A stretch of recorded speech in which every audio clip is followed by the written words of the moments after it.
All right, so my name is Kyle Hallock. I'm the current pitching coach at Malone University.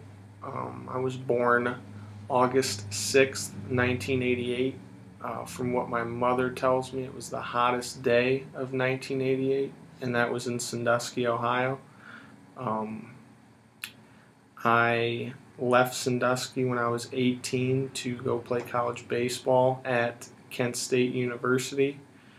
Um, and then from there, I spent time kind of all over the country playing baseball. And when I was done playing, I began coaching, first in Massachusetts and now here at Malone. I have a father who just turned 50 last year. His name is Dan Hallock. My mother is near that age. I won't give that. She would appreciate that. They were high school sweethearts. My mother's name's Jennifer, and I have a sister who's 6 years younger than me, and her name is Kimberlyn, and she currently attends Kent State University, and she's studying to be a nurse. So that's my immediate family. I have a lot of cousins, uncles, aunts. My grandparents on my mother's side are still living. Their name is Tom and Paula York. And that's kind of where I'm at today. When did you start playing baseball? I started playing baseball when I was 6 years old in what was called the Eagles Adam League at the time in Sandusky, Ohio. For a team called Country Imported Motors. Our colors were yellow with black lettering, and my father was an assistant coach on the team. I would have been 6 when I started, and I played first base in the outfield a little bit. That was where I hit my first I would call it home run over a snow fence that was set up just outside of the infield. Never really hit for much power after that. So that's where it started, and then I moved out to the VFW League in Perkins Township the year after that and played there for 3 years prior to being picked up by an elite travel team. Which then took me all the way into my high school years. So your father played a big role in your baseball as a child? Correct. In your childhood, right? Yes, correct. His role as a coach would always be to warm up the pitchers, but he played a major role in my mental development as well. He kept track of the number of pitches I would throw and everyone on our team would throw. He would sit on a bucket with a pad on it, and there would be a home plate in front of him. And I can remember when I was young and I had just started kids pitch. We'd get out on the sidewalk in front of our house on Buckingham Street in Sandusky, Ohio, and I would throw pitches to him, and if I threw one, outside of his reach or grasp, he'd just look at me and point behind him, and then I had to go run and get it. There was no backstop, there was no nothing like that, so that allowed me to learn to pitch and compete within the strike zone. Because if I threw anything that short-hopped him or went over his head, I was the one responsible for going to get it. And after the first couple times, you don't really like that extra activity if you can prevent it. So that's kind of what I learned through that process. He told me I was on the right track. That was a term he frequently used. Not a guy who handed out compliments, but I wasn't looking for him anyways. I was just looking to compete and see where I matched up with kids my age, but especially kids 2 to 3 years older than me. I liked playing older competition because you can't get away with things that you may be able to get away with when you're playing against kids your age. So that allowed me to find success more than one way. Develop secondary pitches, hit pitches away, hit breaking balls when kids start throwing breaking balls and they were 15, 16 years old, and I was 11 or 12 playing with them. So it just sped up my learning curve, and I wanted that. I needed those challenges because he saw the potential to take baseball and sports in general to a place most people don't get to go to. So obviously you liked sports a lot as you were growing up. Was baseball the only sport you played, or did you play multiple sports? I played, well, growing up, just kind of hanging out with your friends. You found games back in the 90s. Okay, back in the 90s, you found ways to invent games around the neighborhood. So, you grab some sidewalk chalk and you draw your basketball court where your hoop is, or you go out in the street and you kind of draw up a tennis court and you say you have to hit it over this line and hit it between these lines. We kind of did all that kind of stuff. So we found ways in my neighborhood to invent games. So I played tennis growing up. I played 1 year of soccer in a youth league. I played football, flag football, basketball, baseball, golf. So I played all those different kind of sports growing up. I just liked competing. I liked trying to figure out who the best in the group was, and then I kind of just wanted to go after them and see, where I stacked up, and if I wasn't the best, just find a way to practice and become better. As I got into elementary school, junior high, it was kind of it whittled down to football, basketball, baseball, and then play golf with my dad, my uncle, my grandparents, all that kind of stuff. So it narrowed to 3 or 4, and just changed with the seasons, kind of thing. So I liked competition. From getting a test score back to a project. My buddies and I growing up, it was, what'd you get on that? I got a 98. How'd you do? I got a 96. Well, that's good, but it was a competition. Everything was a competition with my friends and I growing up. Yeah. So, when do you think you first realized that baseball kind of stood out to you, and you knew that was probably the route you wanted to go with in college? Actually, I tried to put that off as much as I could. I enjoyed playing basketball more than I enjoyed playing baseball. I profiled better being a left-handed pitcher for baseball at the highest level than I would have been, say, as a point guard in basketball. So the major decision came with my dad and I was when I was in 7th grade and I had gotten asked to play, AAU basketball, and that was when AAU was starting to get big. That would have been 2001. So I get asked, and my dad checks out the schedule of that, and baseball for us when I was 11, 12 years old started after the first of the year in January. At that time, I was playing for an elite travel team that would go on to win a couple national championships, a state championship, and just, would travel all over the Midwest to play the highest competition. So when my dad figured out that those schedules didn't really pair up, he asked me, and my heart wanted to play basketball.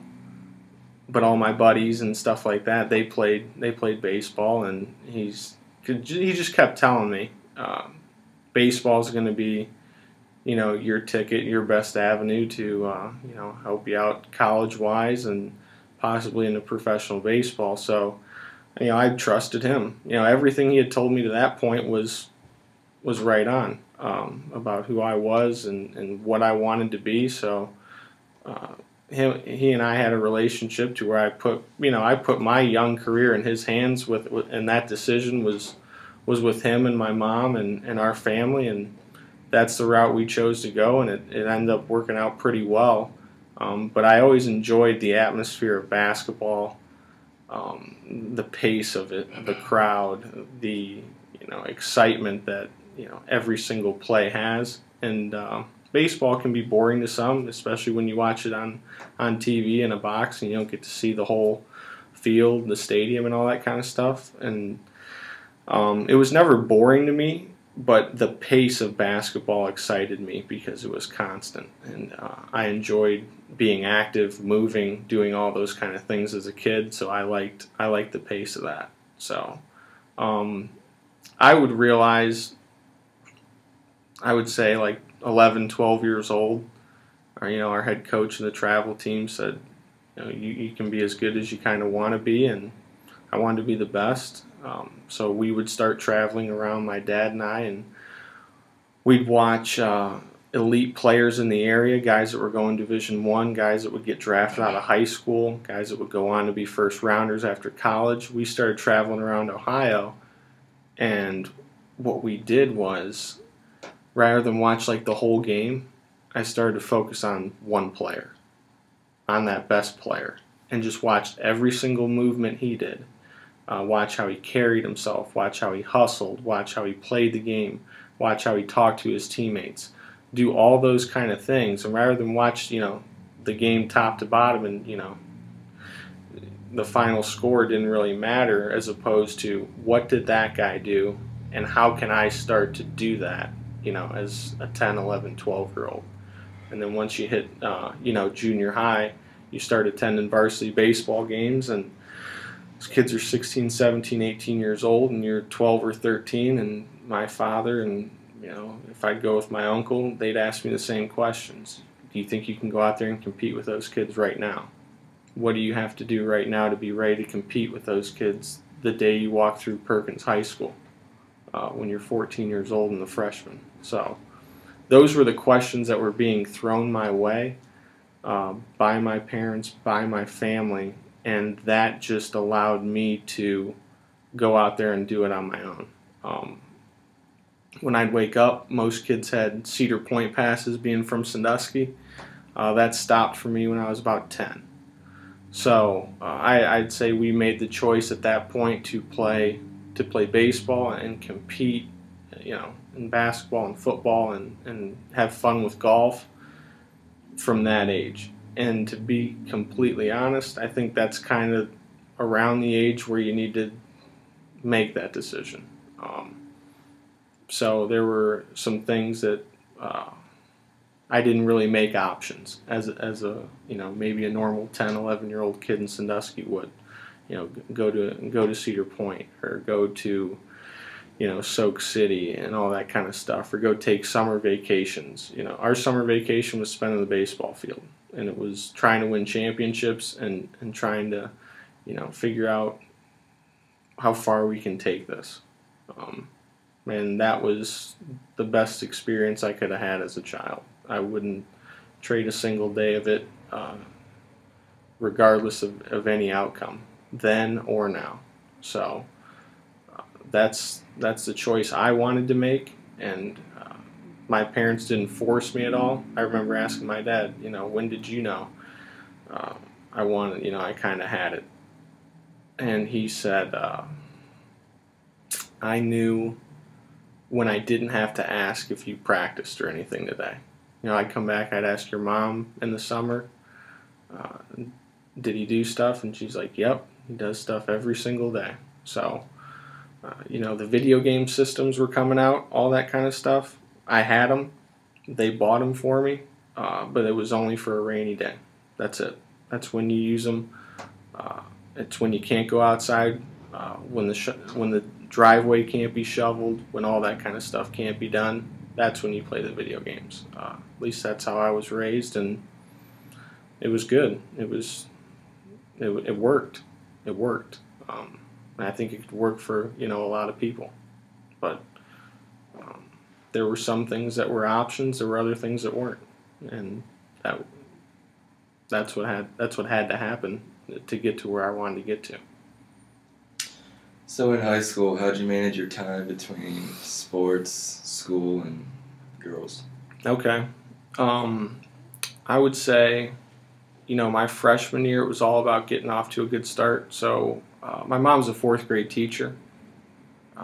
So education is very important. So I was enrolled in all the honors classes my freshman year, and I had a good, a high 3.9, 3.8 GPA. But what was happening was, I was getting moved up to JV and football. I had to play, JV football along with freshman football, and then the winter came and I was put straight on JV for basketball, and then eventually moved up to varsity after 7 or 8 games. And then the same thing happened in baseball. So I was, 15 years old, hanging around 17, 18-year-old kids. Had to make really good decisions. And luckily, the guys I was playing with were looking out for me. I never had that pressure of, doing things you shouldn't be doing at that age. If someone asked me to, I had the ability to say no, and people dropped it. So that was really good. I would say a normal day for me would have been, you wake up, you go to school, you come back, and normally, depending on which season I was in, so varsity basketball, we would practice. I would say, either 3 to 5 or 5 to 7. So if it was 5 to 7, I'd get off the bus, get back to my parents' house about 3:15, 3:30, and I did my homework right then and there. I did it so that way it was out of the way. I had just learned it. I had just gone over it. I might as well do it while it's fresh in my mind. That way I can just focus on basketball and whatever else I want to do the rest of the night. I didn't have that hanging over my head. So I would say I had a set schedule for myself. My mom taught me how to organize my time and what and where I need to do things. So after school, if I didn't have practice, homework. I had to have study hall. Any homework I had gotten at that point in the day already, like let's say you have study hall from 11 to 11:50. So anything I had from 7:30 to 11, homework-wise, was done. So I knocked that stuff out as soon as I got it. I didn't want that stuff lingering or, having to do it at, 8 o'clock at night when everyone else was on America Online back then and chatting it up. So I wanted to get that stuff done, take care of my business, be done. That way I could focus on sports, catching up with what was going on with my group of friends and what the plans were and things of that nature. So, yeah, that would be in high school. That was kind of just how it went. Get the stuff, get to study hall, knock it out, stay ahead of it, knock out projects early in the quarter, early in the semester. That way you didn't have to panic or worry about it. And then the rest of your semester would come down to, winning championships with your friends. That's kind of how I looked at it. If you had to say in high school, what were your top 1 or 2 moments in sports? In sports, I would say my mom's favorite game I ever pitched would have been my freshman year of high school. So I grew up in Sandusky, and one of the things that happened to me, luckily, was there were a group of kids 3 years older than me that lived a couple streets over within the neighborhood. I was out playing catch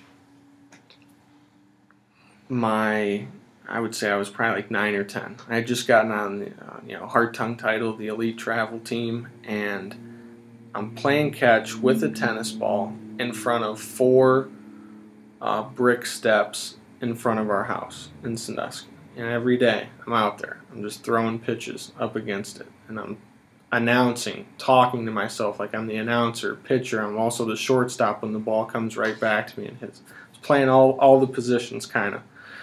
And I was pitching full games and working on, throwing balls in the strike zone. So when my dad got home from work, I was ready to go and we could roll.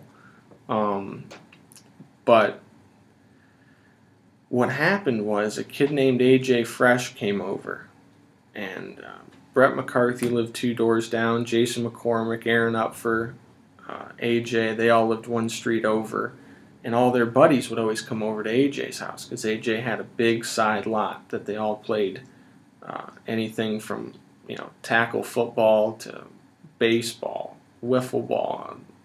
A lot of our baseball stuff was aluminum bats, a tennis ball, guy on the mound, and we played what's called pitcher's hand. So you hit the ball, guy gets it, throws it to the pitcher acts as the first baseman. Fire hydrant was first, a dirt mound was second, a post along the fence was third, and then this dirt spot was home plate.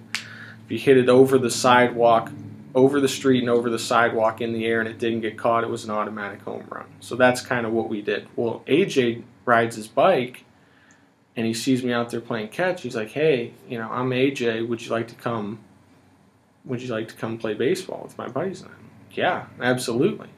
So I'm in probably like 4th grade and they're in 7th. And from that day, from when he asked me, that was probably one of the biggest moments that helped me become good at a young age, because I was playing with older kids. And once I got back playing with my buddies,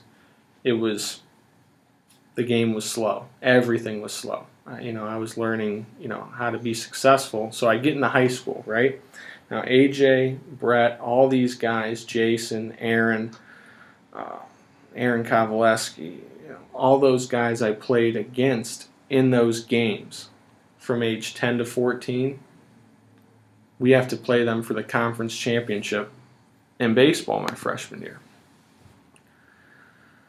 So the day before the game, our shortstop, who's a senior, comes up and he's like, "Kyle, you're going to pitch tomorrow." And I'm like, I'm having a pretty good freshman year. I think 4-0, something like that, and pitching well. We got to win the conference. And for our seniors, it was their chance to win 4 straight conference championships, which at that point had never been done in our high school's history. So there I am, 15 years old, and I'm, hanging out, and he tells me that, and I said, "Do you think so?" He's like, "Yep, you're going to start that." So I'm like, okay. I go to school the next day, and I've got, those compression shorts on that you wear. I have those on underneath my school uniform. That's how ready I was for that game. So we get to the game, and the wind's blowing in, and St. Mary's had been in the state Final Four the year before. They returned a lot of guys, and they returned everyone that I'd grown up playing in the backyard with. I mean, I'm telling you, when I talk every single day in the summer from age 10 to 14, it was every single day there was something going on. So now we get to play our game that we've always been playing in the summers, but it's in front of everybody. It's in front of the newspaper. It's all that. All the stories I'd come home with and tell my parents, "Hey, I did this, and this today over at AJ's and played really well against those guys." Now it was time for the whole city to see it.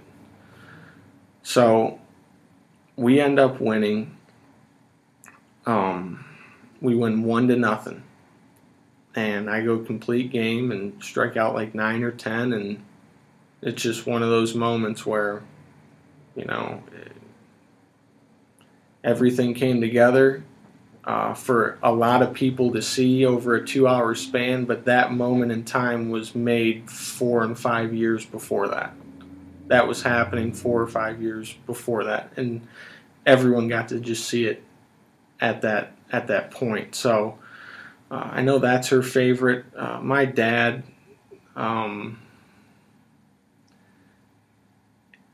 it might have been in basketball when I broke the scoring record against his alma mater. So my dad scored 1,000 points and was fifth on the all-time scoring list at his high school, St. Mary's. And my sophomore year, I'm playing at St. Mary's in the gym he used to play in, and I set the scoring record at the time for points in a single game. And I remember, making a bucket and them calling me his name as opposed to, Kyle. They would say Dan Hallock for 3 or something like that. So that might have been his. I know he really liked the championships that we won in high school. Probably going to state like we did my senior year, and maybe even losing the regional finals my junior year for baseball. But I would say those couple games for him, it would definitely be one of those high school wise. So yeah, they were always there, and I just remember coming back and saying, hey, I did this and this over at AJ's house against these guys, and then that game against St. Mary's was no different than any of those outcomes back then in the summer in the side yard. It just got to be on a real diamond, and everyone got to see it. So obviously, you really enjoyed baseball growing up. You played it all the time, but now you got into high school, got a couple years under your belt, and eventually you had to start thinking about college. So, who I guess recruited you for baseball, and what kind of grabbed your interest, and what were some of your top schools that you were considering? So I would say the recruiting process for me started back, say a little bit after my freshman year. I had a good first year on varsity. We had a lot of guys returning. Our head coach, Ray Neal, has coached a lot of great talent, and he's a great talent evaluator and really good.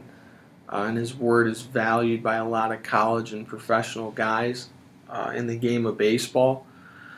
So, he kind of informed me that I could be a next level guy after that season. And it was just going to come down to, how good I wanted to be, like it does with anything in life.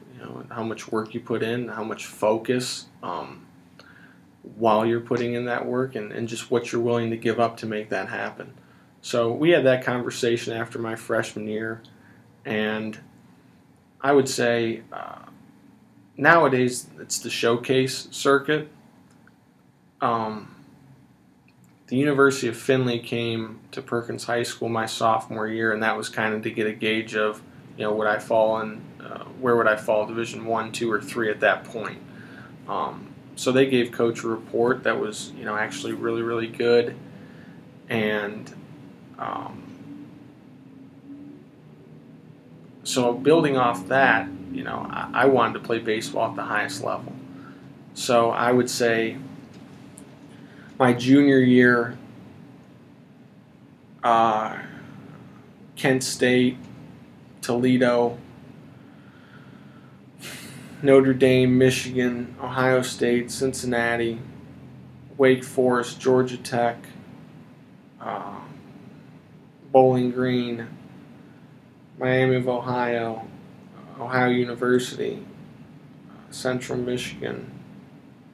Those were kind of the main ones. I went to a prospect camp at Toledo, and the eye-opener for me was I get up on the mound.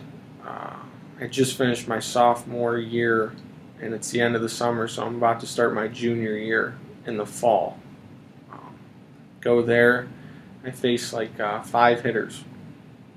Strike the first 4 out, the next guy reaches on an error. Head coach Corey Mee goes, Kyle, throw one more.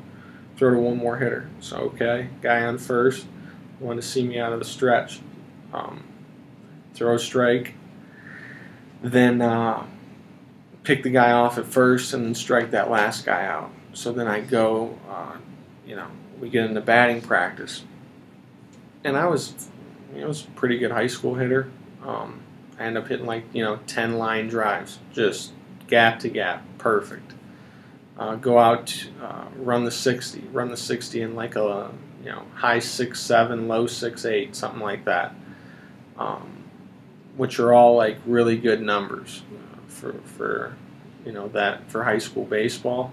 And then I go out to center field, and I wasn't really surprised with myself at that point in the day. I kind of opened my own eyes when a guy was stealing second, I'm playing center field, and the ball ricochets off the middle infielder, goes into short right center, and I'm running over to get it, sprinting after it. I was always sprinting. I was always moving somewhere fast. And I go pick it up, and the guy's going to third. Well, I make a throw to the third baseman. And normally, when the ball comes out of your hand, you have an idea of whether you're going to be able to hit the guy in the chest or all that kind of stuff, or it's going to short hop or long hop. So I throw it, and I'm like, "Oh, this will probably one hop him." The ball carried all the way to the third baseman on like a line straight down out of my hand, and that's kind of when I was like, "Oh, that's good. That's in me." So once that came out the first time, that's who I was going to be every single time. And I'm sitting there talking to the guys there, the other players, and this would have been in the summer of 2005. So they're all 2005, 2006 graduates, and they kind of asked me, what year do you graduate? You're a senior. I said, no, I'm entering my junior year. And they kind of gave me like a look, that you would give like an alien. It didn't look, it wasn't normal. It wasn't, frequent, I guess. So when that day happened, I kind of made that choice. Okay, this is who I'm going to be in golf, in football, in basketball, in baseball. And I wanted to be the face of Perkins Sports. That's as honest as I could put it. Whatever season, I wanted to be the guy. I wasn't going to sit there and concede being the second or third best in anything at any point in the year.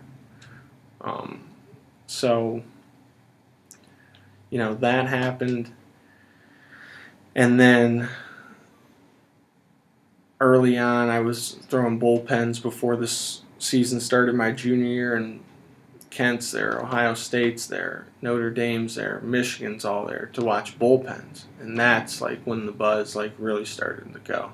And that's when you're kind of like, okay, this can be really big, because those kind of schools don't normally stop by, Sandusky, Ohio, unless they're in the summer taking their family on vacation. They had been there for other players before me, but they hadn't been back, in a little bit. So that was kind of like, all right, they think you're pretty good. Now you got to show everyone how good you are, because there were no showcases back then. There were, but I asked my dad about it, and I was kind of like, hey, what do you think of the showcase thing? And he goes, if you're good enough, they'll come here. That's what he said.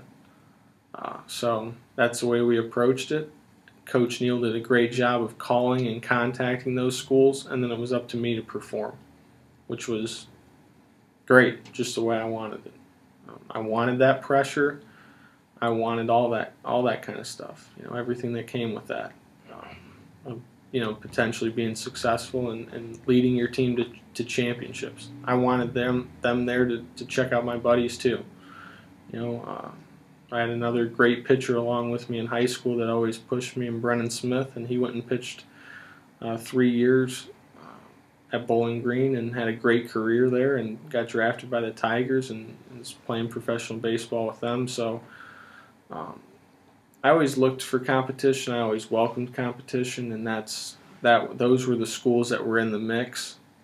And then, July 1st happens, and that's when you can first contact recruits over the phone. So, I get up at like 9 a.m., I think, and I didn't have a cell phone at the time, so the phone was ringing in the morning a little bit, probably woke me up, I would imagine, and my mom had a list of like 7 or 8 schools that had already called. And, just wanting to set up visits, wanting to touch base, all that kind of stuff. And Kent wasn't one of them that day on July 1st.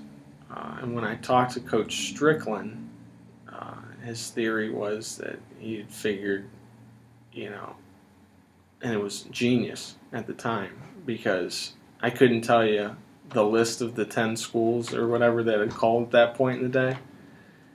But he called 2 days later, and that's what made him stick out.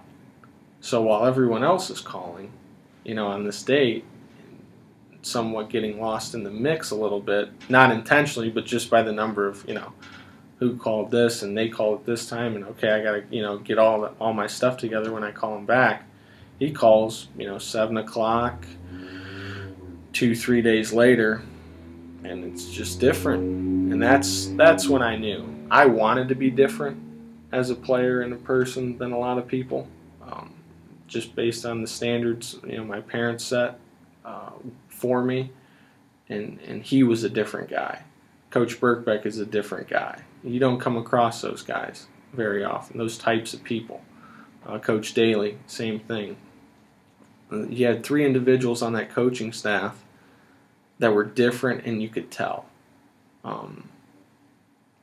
So we go, and I'm talking to all these schools, making the visits, and weighing what I like with each university, each conversation, and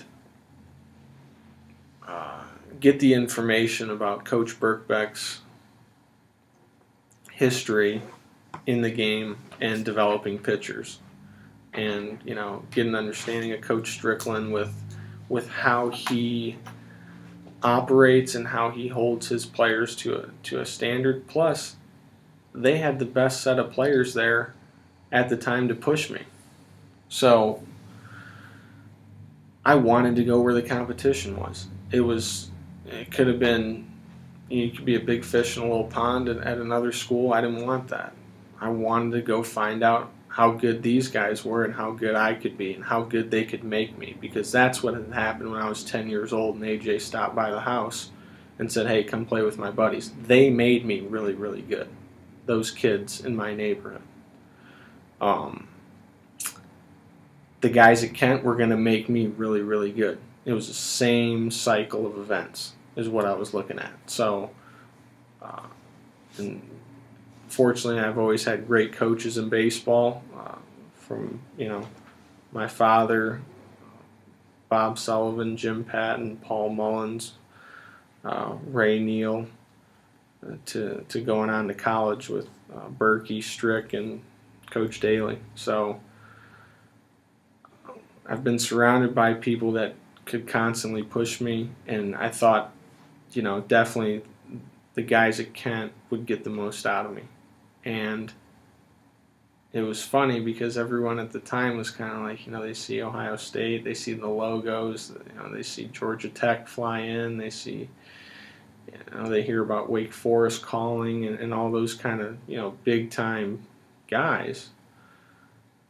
And Kent didn't have the lights that they have next to their name right now, but I wanted to go put a couple lights next to those names. That was my goal, was to go to get with guys that are like me, because they told me they were recruiting personalities like me, with the same backgrounds, and that's where I wanted to make it happen. And I wanted to do it for Kent State, and they were going to help me do it.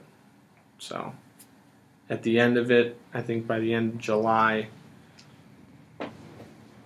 I had been to Kent and taken an unofficial visit, and they let me try their championship rings on that they were going to get, and it was a done deal. It was, this guy's going to get drafted this year, this guy's going to graduate, and these are the championship rings. That's what Coach Strickland told me to do. Graduate kids, we win championships, we make you better. I mean, that's graduate kids, win championships, and everyone here will have the opportunity to get drafted if that's an avenue they want to go. So Kent was the place for me. Yeah, it definitely sounds like it. So, graduated from Perkins, Mm-hmm. then you went to Kent State. How did stuff go for you your freshman year academically and baseball? So academically, in baseball in the fall, it was outstanding. It was great. It was pretty smooth, actually. It was a smooth transition going back to time management. Now, whereas you get into high school and first bell rings at 7:45, got to be in class by 7:50. You're here at this time. You have nothing. You got practice at this time. You have class at this time. And for a lot of college kids, class seemed optional at that point. But for us on the baseball team, it wasn't. For me personally, it wasn't an option. So I got off to a great start in the classroom, and kind of like we talked about earlier, if I had like a 7:30 a.m. class and we were assigned homework and I didn't have class till noon, that homework was done. It was just done. So then all I had to do was focus on baseball. Again, get all my schoolwork done, knock that out while it was fresh in my mind, and then get to practice. And now it's just, how good of a baseball player can I be? So we did that. I went with that routine, and it worked out great. I had like a 3.9, 3.8, 3.9 fall my freshman year. So we get to the spring. Go out there, first appearance, pitch really well. Second appearance, got to face the #1 team in the country in North Carolina. #2 overall pick is in the lineup, Dustin Ackley. I throw 5 scoreless, punch out 5 or 6 guys, give up 1 hit. Cell phone at that time is blowing up. Absolutely, text messages from everywhere. So what happened was, I kind of thought this is how it's going to be. I thought, this is going to be kind of easy. It wasn't. I get a start at Washington State. I pitch pretty well.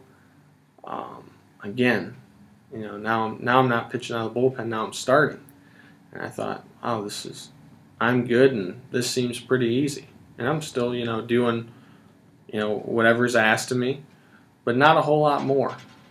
And that was the difference. And that's where my season started to go downhill a little bit, because I thought it was going to be easy. We see some teams on the schedule that don't have the notoriety of North Carolina or Washington State, and I kind of think, this will be an easier lineup to face than the last one. So I would say, didn't focus as well as I could have. Started to get hit a little bit. Didn't know how to deal with the adversity. And then I would pitch out of the bullpen here and there. And then I traveled to Northern Illinois. Made that bus trip from Kent to DeKalb. And I did not pitch that weekend. And that was kind of when I said, okay, this is never going to happen again. This is the point I'm at.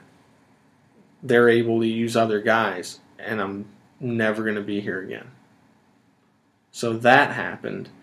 And then I would start some midweek games and pitch on the weekends, and I worked my way back into the one of the guys out of the bullpen and start midweek games. And I end up closing out a couple games in the MAC tournament my freshman year, and we make it to the championship game. And it was kind of up and down. It was really good at the beginning, then hit a valley, then pitched well at Miami of Ohio towards the end of the year, pitched well in the MAC tournament. But my GPA, again, I want to say it was like a 2.7. So my mom and I got together and we did the same kind of thing we did in high school. You have to be, in high school, the academic standards were you have to make the honor roll every single quarter. So that's 3.5 or higher at Perkins. It was non-negotiable. Like I said, there were some things that were options. There were things that weren't options. Same thing with Kent. You have to have Dean's List in the fall because you're not playing your games, which was a 3.4 or better.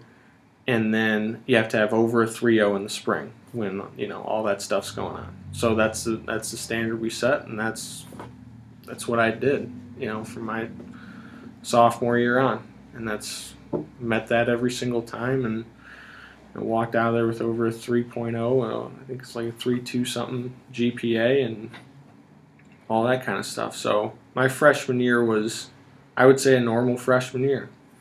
Really good, not so good, finished really good, and learned what worked for me and learned what didn't work for me.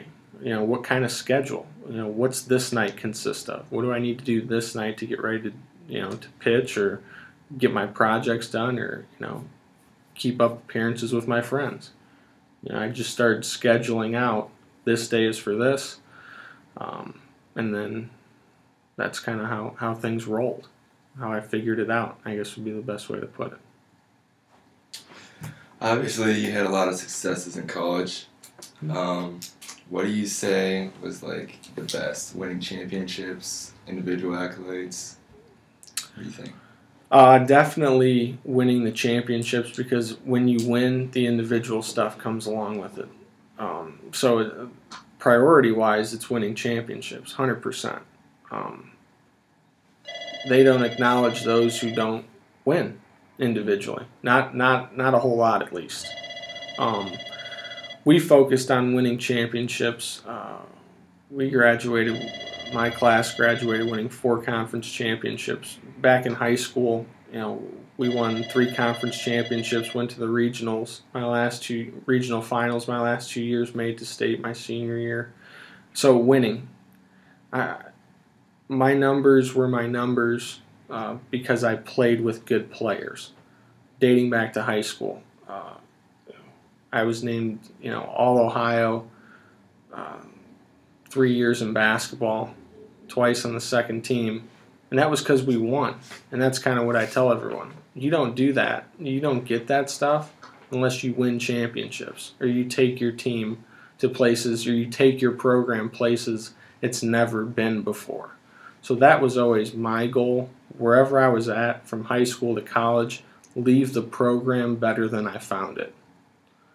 So, you could say we did that in a variety of sports at Perkins High School. You can say we did that at Kent State right before the Omaha run. And that was just my goal. Do my part, put myself in a role where individually a lot is expected of me. I want to put myself in a role where a lot is expected of me, because that's when I perform best. And I want to be around guys that want to be in that role too, because it's only going to make me better.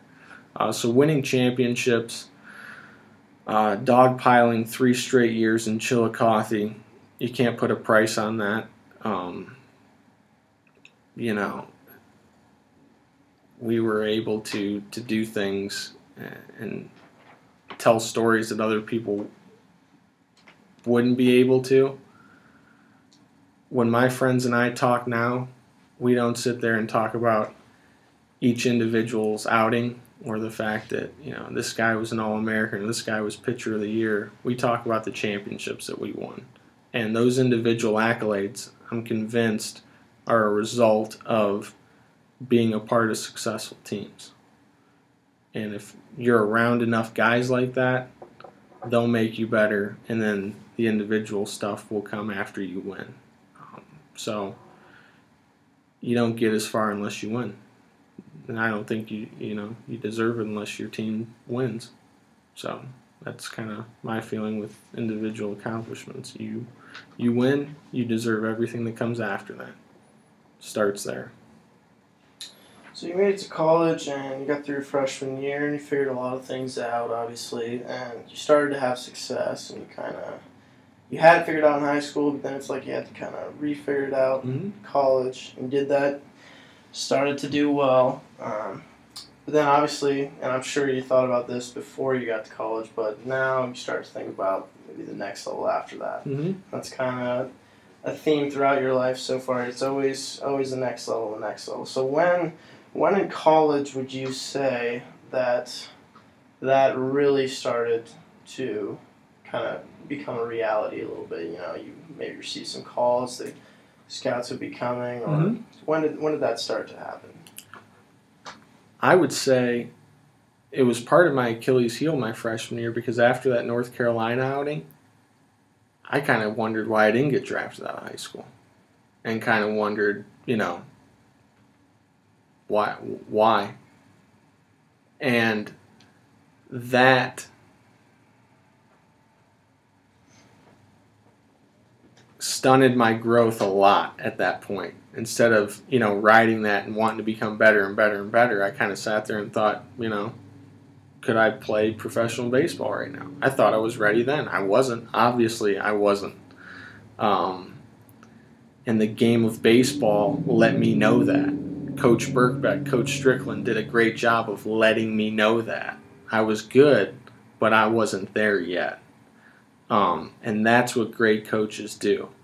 They let you know that, you know, you're pretty good, but they always tell you, they always leave you with, you're not there yet.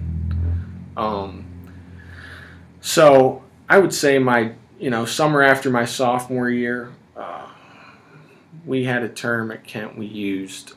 When you're going in your junior year, we called it, you know, my buddies and I, we called it contract year.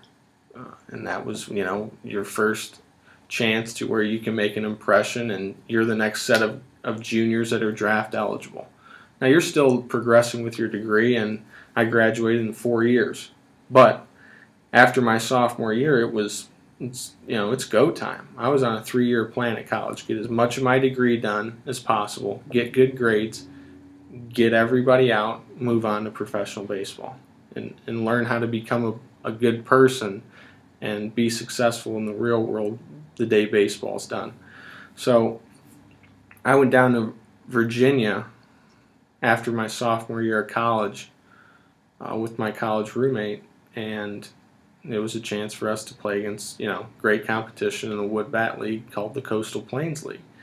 And that was the mindset we made. You know, we said, how much, you know, let's see how high we can get drafted this year. That's kind of what we thought. So went down there, first 17 innings, gave up 16 earned runs. You know, I was away from home. I was outside of Ohio for the first time in my life. I had never, you know, been away from home for an extended period of time. I would say that it's not drivable, really, because this was Hampton, Virginia. This was 9-10 hours away. Mom and Dad can't get to me like they can at Kent, an hour and a half. So 17 innings, 16 earned, was starting, then not starting, and I was surrounded by a lot of players that, you know, weren't familiar with Kent State, weren't familiar with baseball in the North, and my numbers, you know, reflected an opinion that maybe baseball in the North wasn't that great for a lot of those guys. So I had to refigure it out immediately and figure out how to adapt to that environment. And all I did was continue to work harder, continue to focus more, and I think the last 35 innings I gave up 1 or 2 earned the rest of the way, and started in the Coastal Plains Championship League game, and put myself in a position, put our team in a position to win. And the scouts, what I realized is the scouts, those that are looking for, you know, the right things, they're looking for winners. And I was already at a place that won in Kent. We're going to win there. I know that. We're going to win. But now I got to go somewhere else and prove that I'm a winner and prove that I'm used to winning and then I can get, we can get these guys here to win. And that's kind of what we did. We won a lot there. Then I come back to Kent in the fall. Everything's in order. And then we win another conference championship. We make history that year in the tournament. Get picked by the Phillies. Go in the summer. They're deciding on whether they want to, sign me and stuff like that. And we're coming to contract negotiations here and there. And then I would say the fact that Coach Strickland, Coach Birkbeck, Coach Daly were all going to be back at Kent. We were returning to future big leaguers in Andrew Chafin and Travis Shaw. My whole apartment, myself, Justin Gill, Ben Kluszynski were all coming back no matter what. Our catcher was coming back, and David Lyon. We had some new guys coming in, freshmen coming in. Evan Campbell was moving to the outfield. I thought this team could be an Omaha-type team.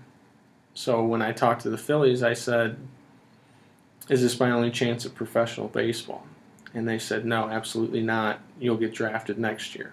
So I said, there's my answer. I'm going back. My buddies and I are coming back to make history. And we did a little bit of that that year, and we kind of set the stage for what would become, kind of Kent State baseball as people know it today. And I thought the draft would take care of itself if we won games, we won championships, and I did my part. That's all I thought about when it came to the draft. If I do my job, go out there, 7, 8 innings, punch people out, get ground balls, leave with the lead, hand it over to the bullpen, draft would take care of itself. Because someone's going to want to draft guys that are used to winning. And that's what I felt Houston did when they picked me, and then they ended up signing my roommate as a free agent deal. They're successful right now in the big leagues because they're looking for the right things.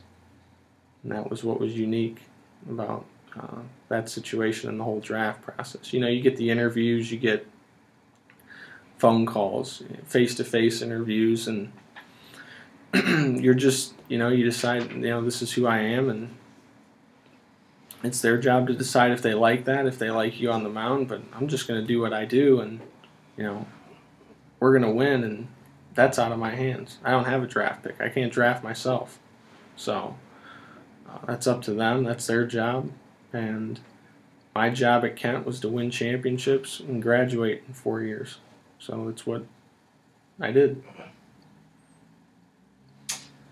So now as a coach, is there anything you wish you knew now as a player that could have helped you? Or I would say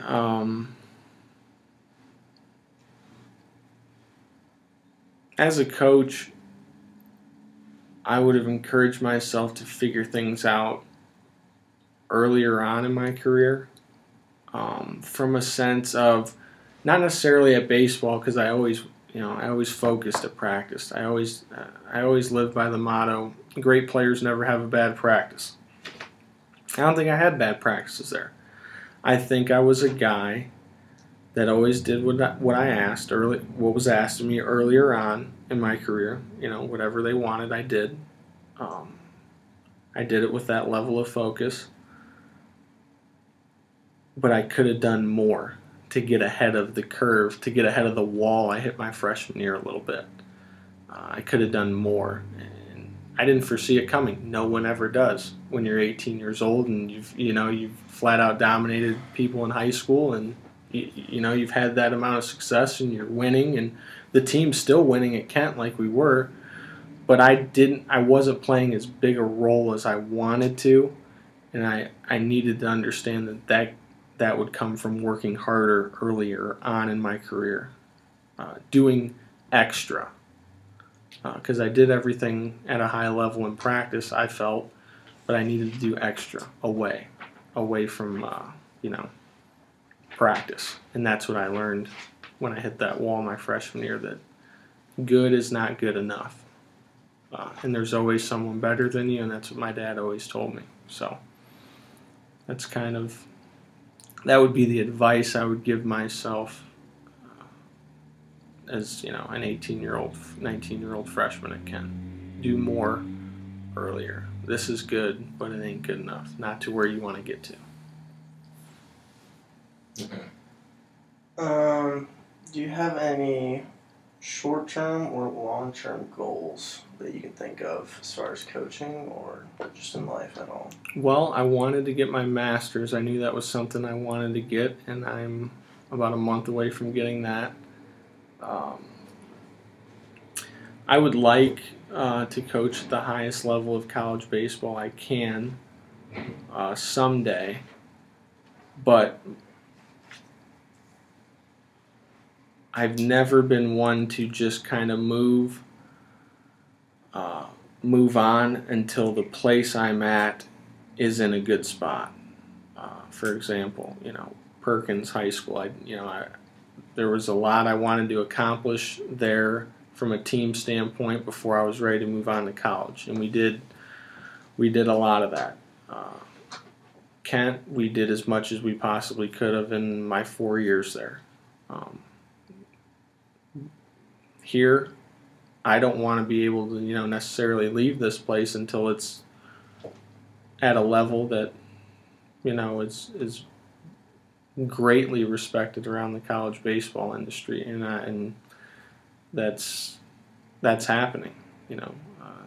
There are guys here that are going to be highly successful on the field and in life, and it's my job as a coach to facilitate that, to let them know this is what you do well, this is what we need to work on, and wherever you want to get to in life, I have to be ready to help put you in that position. And for me, I want to do that at the highest level I possibly can. But I never want to leave a place before getting it on the right track, and I think we're definitely on the right track here with what we're doing, and the type of guys we have here and the type of guys that are coming in. It's very exciting. So coaching's a year-to-year thing. You never know what opportunities are going to come your way.